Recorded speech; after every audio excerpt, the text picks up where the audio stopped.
Good morning students. हमने अपनी last class में पॉवर्टी के कोजेज़ किए थे। अब हम अपने इस लेक्चर में पॉवर्टी के मेजर्स करते हैं कि उन जो प्रॉब्लम्स थी हमारी उनको कैसे दूर किया जा सकता है। How to remove the problems of poverty. तो उसके लिए हमारे पास 4 मेजर्स हैं। फर्स्ट है आर्थिक विकास की वृद्धि को गति को बढ़ाना, कि जो हमारी इकोनॉमिक ग्रोथ है उसको हम बढ़ाएं। उसको हम कैसे बढ़ा सकते हैं? निर्धनता की जो समस्या है, गरीबी की जो समस्या है, उसको तेज करना पड़ेगा। कैसे तेज करना पड़ेगा? विकास की गति को तेजी लाई जाए। मतलब जो हमारे खेत हैं एग्रीकल्चर में और जो हमारी इंडस्ट्रीज़ हैं उनमें जो कारखाने वगैरह हैं, जो मजदूर वगैरह लगे हुए हैं, अगर उनको कम इनकम मिल रही है तो उनको इनकम को ज़्यादा करके, या फिर अगर उन्हें रोज़गार नहीं प्रोवाइड है तो उन्हें रोज़गार प्रोवाइड करके, क्योंकि उन्हें जितना अधिक रोज़गार प्राप्त होगा उतने ही इकोनॉमिक ग्रोथ ज़्यादा होगी। ठीक है। उसके बाद नेक्स्ट पॉइंट है आय की असमानता को कम करना, reducing inequality of income. Third point आता है reduction in growth rate of population, जनसंख्या की वृद्धि दर में कमी करना। और थर्ड पॉइंट आता है हमारे पास अदर मेजर्स। तो रिड्यूसिंग इनइक्वालिटी ऑफ इनकम का मतलब क्या है कि जैसे ये बोल देते थे ना, ये कहते थे कि हमारे पास जो हाई लेवल के लोग थे उनको ज़्यादा इनकम प्रोवाइड की जाए, जो लो लेवल पे हैं उनको कम इनकम प्रोवाइड की जाए, या फिर जो गवर्नमेंट के एम्प्लॉयज़ हैं उनको ज़्यादा दी जाए, या फिर जो प्राइवेट के हैं उनको कम दी जाए। तो इस टाइप से उनकी जो इनइक्वालिटीज़ हैं उसको कम कर दिया जाए। अगर उसको कम कर दिया जाएगा तो निर्धनों की संख्या क्या होगी? वो बढ़ने की बजाय कम हो जाएगी।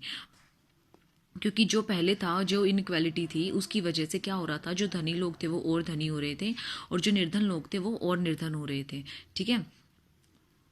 इसलिए निर्धन लोगों की जो प्रॉब्लम है उसमें कैसे सॉल्यूशन लाया जा सकता है, उनकी उत्पादकता को बढ़ा के, ताकि वो ज़्यादा उत्पादकता बढ़ेगी तो क्या होगा, ज़्यादा प्रोडक्शन होगा, ज़्यादा सोल्ड आउट होगी, और ज़्यादा सोल्ड आउट होंगे तो इनकम ज़्यादा होगी, जिसकी वजह से क्या होगा, इनकम उनकी जो डिस्टेंस आ रहे हैं, जो इनइक्वालिटीज़ आ रही हैं, वो भी कहीं ना कहीं कॉप अप हो पाएंगी। अगला पॉइंट है reduction in the growth rate of population. हमारी जो जनसंख्या की दर है वो पहले क्या हो रही है, बहुत ज़्यादा बढ़ी है।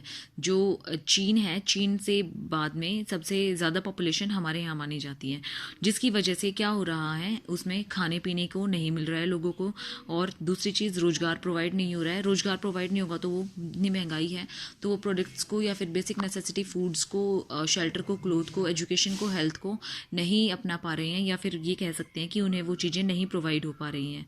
तो जिस वजह से क्या हो रहा है, उनकी ग्रोथ में कमी लानी पड़ेगी। मतलब जो बर्थ रेट है वो कम करनी पड़ेगी, और जो डेथ रेट है वो डेथ रेट भी हमारी कम होती जा रही है। क्योंकि इसमें लोगों के लिए जो बीमारियां होती थी, पहले क्या होता था, उन बीमारियों का इलाज नहीं होता था तो लोग ज़्यादा जल्दी मरते थे। लेकिन अब क्या हो रहा है कि आपके पास कोई ऐसी बीमारी नहीं है, मोस्ट ऑफ एक कुछ को छोड़ के सभी बीमारियों का इलाज है, जिसकी वजह से क्या हो रहा है, जो हमारी डेथ रेट है वो कम हो रही है। डेथ रेट कम हो रही है तो क्या हो रहा है, हमारी बर्थ रेट ज़्यादा हो रही है, क्योंकि बर्थ रेट उतनी ही है, हमारी डेथ रेट कम हो रही है। तो इस वजह से आपका reduction in growth rate of population भी ज़रूरी है। अदर मेजर्स, थर्ड पॉइंट आता है हमारा। Fourth point other measures. तो इसमें और हम क्या क्या मेजर्स ले सकते हैं, क्या क्या उपाय कर सकते हैं जिससे हमारी निर्धनता कम हो। Development of agriculture. हमारी जो अधिकतर जनसंख्या है वो कृषि में भी लगी हुई है, तो अगर कृषि की विकास को बढ़ाया जाए, उसमें अच्छे से चीज़ें की जाएं, अच्छे से आधुनिकीकरण लाया जाए तो क्या होगा, अच्छी प्रोडक्शन होगा। अच्छा प्रोडक्शन होगा तो क्या होगा, और ज़्यादा उनको पैसे मिलेंगे, और पैसे मिलेंगे तो क्या होगा, निर्धनता कम होगी। अगला है stability in price level. Stability in price level का मतलब क्या है कि कीमत में स्थिरता लाई जाए। अगर कीमत में निरंतर वृद्धि होती रहेगी तो निर्धन लोगों का क्या होगा, होता रहेगा, उनका जीवन स्तर जो है वो कम होता रहेगा, नीचा होता रहेगा, जिससे कीमतों में कभी भी स्थिरता नहीं आ पाएगी, और खाद्य वस्तुएं जो हैं वो आम लोग नहीं खरीद पाएंगे। इसीलिए जो हमारी ऊंची दुकानों द्वारा जो किया जा रहा है, जो निर्धन लोग वहाँ पे जाके नहीं खरीद पा रहे हैं, तो प्राइस में एक स्टेबिलिटी लाई जाए कि आप कहीं से भी खरीदें, आपको उसी प्राइस में वो चीज़ मिलेगी। थर्ड पॉइंट आता है रिडक्शन ऑफ अनएम्प्लॉयमेंट, बेरोजगारी का उन्मूलन। क्या हो मतलब निर्धनता को दूर करने के लिए हमें क्या करना चाहिए, जो बेरोजगारी है उसको दूर करना चाहिए सबसे पहले। और बेरोजगारी को दूर करने के लिए सबसे पहले रोजगार बढ़ाना होगा। रोजगार कैसे बढ़ा सकते हैं, छोटे छोटे उद्योग शुरू करके, या फिर अच्छी शिक्षा प्रणाली करके, जिससे कि क्या हो जाता है, अच्छे पढ़ेंगे तो हमारी क्या होगी, दूसरी जगह भी जाकर लोग एम्प्लॉयमेंट पा सकेंगे।